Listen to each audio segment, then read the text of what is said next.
Hola amigos, amigas from Ajijic here in the Lakeside area. Now this video, like some of the others I put up from time to time, are geared a little bit more toward people who haven't arrived here yet in the Lakeside area or have just recently arrived. Um, but others, of course, please view this video. Um, Maybe there's something you can add to this in the comment section or whatever, and we'll see if we can help others here. Now, um, I will say, and I have only a limited amount of experience. I've lived in, or been coming back and forth to live in Mexico only for 4 years. This is my third time in Ajijic. I lived two previous snowbird seasons in, but I did pick up some things through being here, and not also only from being here in Mexico, but watching YouTube videos a few years ago. And I'm going to hit on that real quick. I saw some beautiful areas of this lakeside area. I was seeing a lot of Ajijic, but I saw some things about the town of Chapala and the town of Jocotepec. And this was about 5 years ago. And I was always curious. So when I came down here, it always piqued my curiosity when I first came here 2.5 years ago. Now, I'll talk about that a little bit more, and I want to talk about the town of Ajijic. Very desirable place to live, high expat concentration. It's a good soft landing, say in Ajijic or San Antonio. Great, even some parts of West Ajijic. But many other expats choose to live in different towns. You're going to find them not only living in, say, San Antonio, Ramirez del Pilar, but you're going to find a concentration of expats also in the town of Chapala. Of course, they're going to be less than Ajijic, but you will still find expats in Chapala. You'll find expats in San Juan Cosola. You'll find expats who are living in Jocotepec. Now, the further you get away from Ajijic, the cost of living will go down. Rentals will go down if you're looking for lower rentals. Rentals will go down. Um, Prices in restaurants, stores will vary, but generally they go down and the cost of living is less expensive the further you go out, say to Chapal or Jocotepec. So a lot of those towns are much desirable towns to live in for expats as well. Um, if you come here, you're going to find out that a lot of people, and I first thought the first time I came here, the first couple of weeks, well, a lot of people only go to Chippewa because they can't afford to live in Ajijic, or they go to Jocotepec because they can't afford to live in Ajijic. That is true to some extent, but there are other expats who say have higher Social Security earnings or may have pensions, and they love to go and live and rent in Jocotepec. They like to rent in Chapala, and often there are people who even buy beautiful homes in those areas. So all over the lakeside area, you can find rentals that are going to cost you less, or you can find rentals that are going to cost you more. Depends on how you want to live. Many of the determining factors are: do you want to live on a hill, up in the hills where you got the great view, or do you want to live in a lakeside home off the lake? Now, there are also affordable places in some of these areas where you can be close to the lake. You can be up in the hills a little bit and still find good priced rentals, or prices rather, that are convenient or accommodating to you or whatever. You will be able to find a lot of good rentals here. One other thing, there are a lot of beautiful things that are going on all over this lakeside area, wonderful things, um, and you're going to really enjoy it.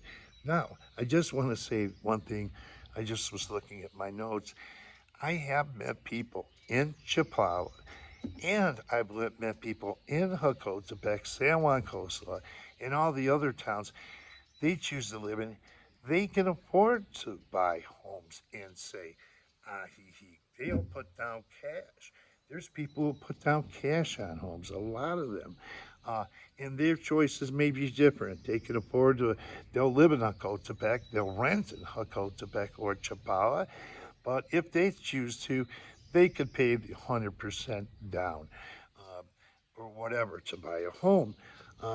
So you're going to find a wide range of places to live, a wide range of different expats that you can coexist with, as well as the beautiful Mexican people here.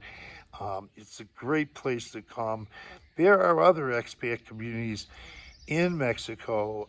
I lived in one for 6 months, and one is San Miguel de Allende. It's a great place too.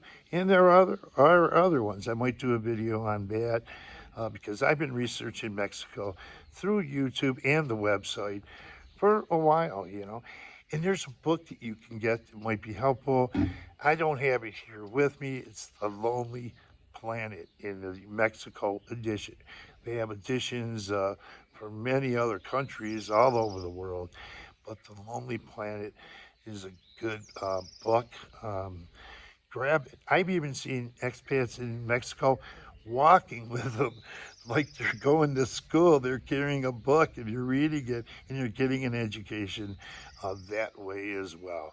And then you get your other education from being here. And I think that the more time you spend here, the more education you get. Because I often talk to a lot of expats and ask them, why do you choose to live in Coatepec when you can afford to live in Ajijic? And they'll give you a lot of good reasons that they, for reasons for why they want to live in Coatepec, say, or Chapala, Chapala, so on the both edges of the lakeside area. And there's also people who live in San Nicolas de Habana. Some go because the cost of living is lower, and some go they can afford to live in Ajijic, but they choose to live in San Nicolas de Habana or other places. So just check things out.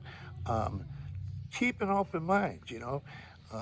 There might be some other determining factors. They may have to do with how well you speak English, I mean Spanish rather, and the degree you can speak Spanish. A lot of expats choose to live in Ajijic, San Antonio until their Spanish gets better, and then they'll move further out and travel, even travel more in Mexico. But that's not to say if people are living in Ajijic or San Antonio don't speak Spanish well. Expats, there are a lot of expats who speak really, really good Spanish. There's even some that teach here. There's a guy here in right here in this community. He'll teach. He teaches Spanish to expats, and he also volunteers his time to teach Spanish to Mexican locals here. He volunteered his time there. He will charge you a small fee to teach you Spanish if you want to use him.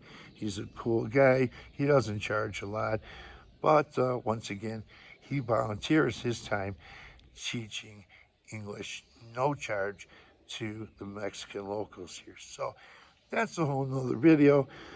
Thanks for viewing. I just want to give you some things I know, and I find out that the longer I stay here, actually, the more you will know, because with personal experience does come, you know, you get more aware of things.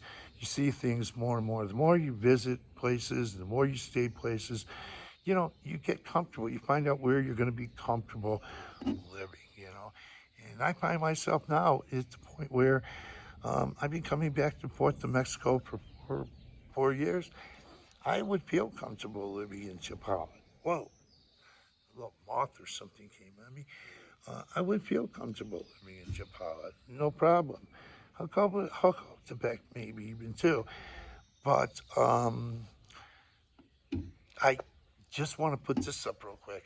And I always try to refer people to the websites, the real estate websites. While I was in the Detroit area, I was up there for 2 months. I was going on one of the websites, the realtors' websites, and I found a home. And people, a lot of people don't know the difference between a casita. There's casitas, there's condos, there's casas, which are homes and things like that. I saw a home in Central Ajijic, huge home, really huge home. Now, I'm not the one that's going to rent something sight unseen, just reviewing a video. You got to go down and actually see it for yourself. Uh, Although I was going to, I talked with a good friend of mine from Canada. He went back up to Canada now for a little while, but he was here and I was up there and he was going to go and do a walkthrough for me. And he's someone I've known for a couple of years. I trust his judgment. He knows a lot about me and my income. And, so he could help me come to a better decision. And the decision we both come up with is, why do I need such a big home? I was thinking about just putting the first month down, the second month, well, the deposit and the first month down, having him go down here, wire him some money, have him go down here, look at it, and get it for me, and secure it for me until I get back in May. But I didn't do it. I looked at a couple different factors. One that, what am I going to do in a big place like that? It was $900. It was affordable to me, plus utilities. But what am I going to do in a big place like that? By myself. I don't have a significant other. That could be further up the road. But first things first. I'm staying here where I'm at. And I could be in another place in Mexico, in this lakeside area. There's a lot of great places to go. So, with that, I want to close this video. Thanks for viewing. Please tap on that word subscribe and subscribe to this channel, and or give this video a thumbs up. Would be much appreciated. And I'll put up another video soon. Thanks for viewing. Have a great day.